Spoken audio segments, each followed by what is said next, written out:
East Africa includes the countries that border the Red Sea and Indian Ocean: Sudan, Eritrea, Djibouti, Somalia, Kenya, and Tanzania, as well as their inland neighbors Ethiopia, Uganda, Rwanda, and Burundi. This is the most mountainous region of Africa. Volcanic activity millions of years ago created spectacular variations in the landscape. Among the geographic high points are the Ethiopian highlands, which are home to 80% of Africa's tallest mountains, the Great Rift Valley stretching for about 3,000 miles, and Africa's two tallest peaks, Mount Kilimanjaro and Mount Kenya. The highlands feature fertile plains where farmers grow crops and graze livestock. Kenya and Tanzania have tropical grasslands called savannas that are home to a wide variety of animals, including elephants, lions, giraffes, and hippos.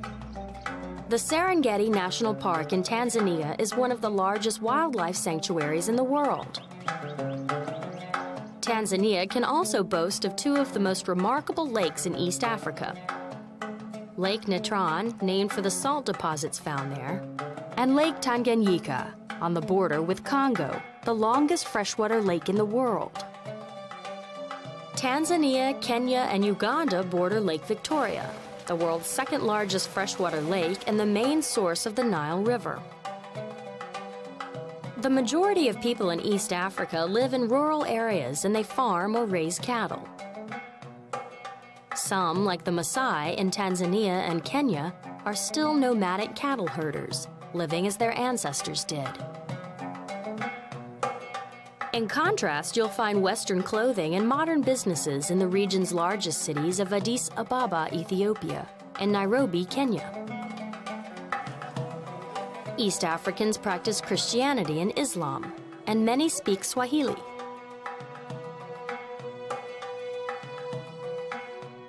From the stunning mountaintops to the shores of the Indian Ocean, East Africa offers some of the greatest contrast on the continent.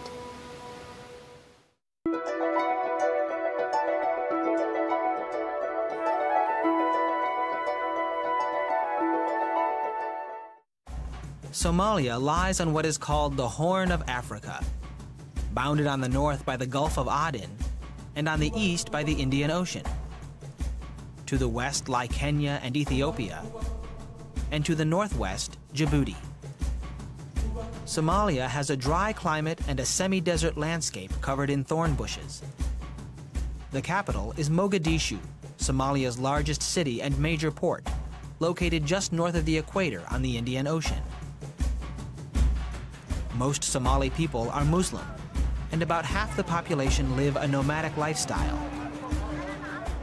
Although Somali is the national language, Arabic, Italian, and English are also widely spoken.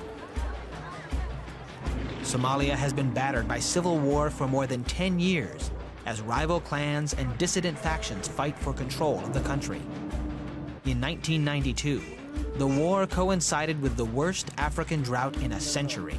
A devastating famine killed 300,000 Somalis. Thousands more fled to Ethiopia to escape the fighting. Many are now returning to their homeland. Though the political situation in the country is unstable, international aid organizations are attempting to improve the quality of life. Clean water, rebuilt wells and generators, as well as education, are providing relief to the long-suffering Somali people.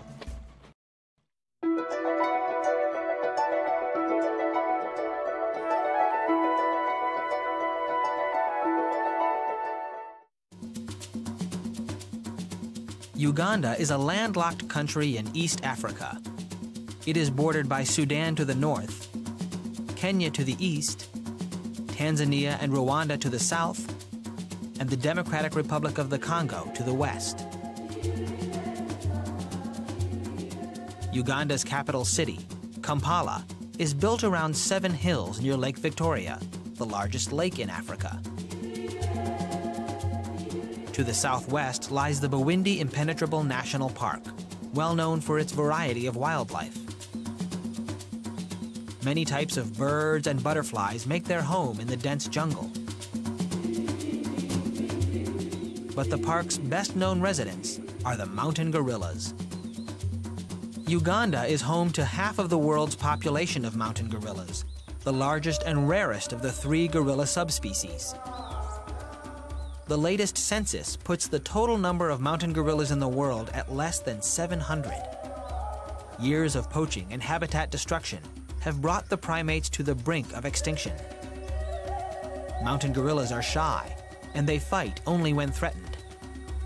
They live in close-knit family groups of up to 30 members. A large part of the day is spent foraging for food. They eat roots, leaves, bark from trees, shrub-sized plants, and bamboo shoots. Dominant male mountain gorillas reach an average height of 6 feet tall when standing, and they can weigh up to 500 pounds. When males reach adulthood, a patch of fur on their backs lightens, and they are called silverbacks. Females are smaller, only 4 to 5 feet tall, and weigh 150 to 200 pounds. Today, mountain gorillas live only in Uganda, Rwanda, and the Democratic Republic of the Congo. Conservation programs are helping to protect the endangered mountain gorillas. Through a variety of methods, including population monitoring, anti-poaching activities, and habitat conservation, scientists hope that the mountain gorillas can make a comeback.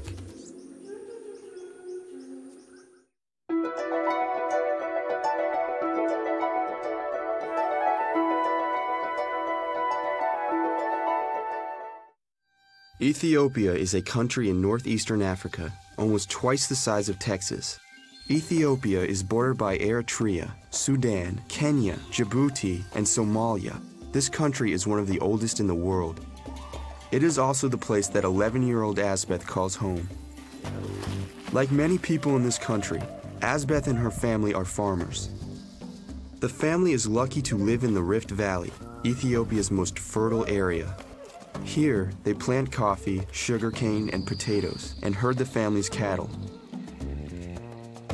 But Asbeth's life is different from that of her father and brothers. While they work in the fields, Asbeth has to find water, a precious resource in this landlocked country. Today, Asbeth has been lucky enough to find water close to her family's village. But droughts and water shortages happen all the time in the Rift Valley, and it's only a matter of time before this well dries up. Finding water is just one of Asbeth's chores. The family also depends on her to help her mother cook, clean, and look after her younger brothers and sisters. Bread is an important part of the Ethiopian diet. In order to make the bread, Asbeth must crush wheat by hand with a large grinding stone. It sometimes takes hours before the wheat grains are fine enough to be made into bread. Asbeth's home in Ethiopia's Rift Valley is one of the most fertile areas in the country. But frequent droughts can turn the Rift Valley from a rich garden into a barren desert. And the constant grazing of herd animals can erode the land. Droughts have forced Asbeth and families like hers to leave their homes in order to get food that has been flown in from other countries. But unlike many Ethiopians, Asbeth and her family have hope. The seasons are changing, and it looks as if there will be good rainfall this year.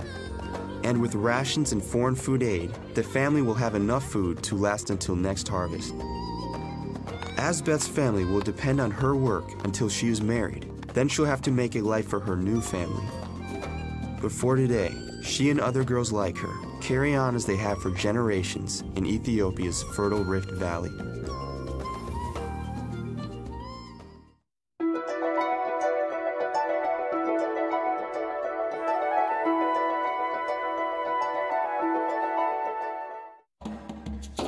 Kenya is located in East Africa. It is twice the size of Nevada and is bordered by Ethiopia, Somalia, Tanzania, Uganda, Sudan, and the Indian Ocean. Kenya is also a place where people grow a special crop called French beans. Each year, Kenyan farmers grow so many of these beans that millions of pounds can be sold to restaurants in the United Kingdom, Germany, and especially France. Beans are a billion-dollar business in this African country. But farmers haven't always grown French beans in Kenya. In the early 1900s, settlers from Europe built huge plantations where farmers grew coffee and tea for sale to countries in Europe. Crops that are grown only for sale are known as cash crops. So much of the land was used for coffee and tea production during this time that there was little room for native Kenyans to grow fruits and vegetables. But when native Kenyans won their independence from Great Britain in 1963, they regained control of their land and which crops could be grown there. Today, almost 8 million Kenyans work in agriculture. Most grow food on small farms, which provide food for the farmers and their families. Nearly 70% of Kenya's population are farmers. Many cultivate beans for sale to foreign countries. Growing beans for export is one of the easiest ways for farmers to make money. She can pick up to 10 cartons of beans a day. A day. And one carton, she is paid 6 shillings. So she can make 60 shillings in harvesting beans in one day. However, getting beans to the marketplace can be a big problem for local farmers. Many Kenyans live in scattered farms, miles away from the large urban areas of Nairobi, the capital of Kenya, and the port city Mombasa. Instead of traveling themselves, many Kenyan farmers sell their bean crops to companies that send vegetables to other countries. Kenyan farmers use some of their money to build schools and to make old factories more modern. But just how much money these farmers get depends on the quality of their crops. Drought and flooding during the rainy season can easily destroy crops on Kenyan farms. Water pollution from pesticides and fertilizers, soil erosion from planting too often, and the process of desertification, where fertile lands become desert, are also threatening bean crops in Kenya. Despite environmental problems, the bean that has made this country an agricultural powerhouse keeps growing and making its way through Africa, Europe, and beyond.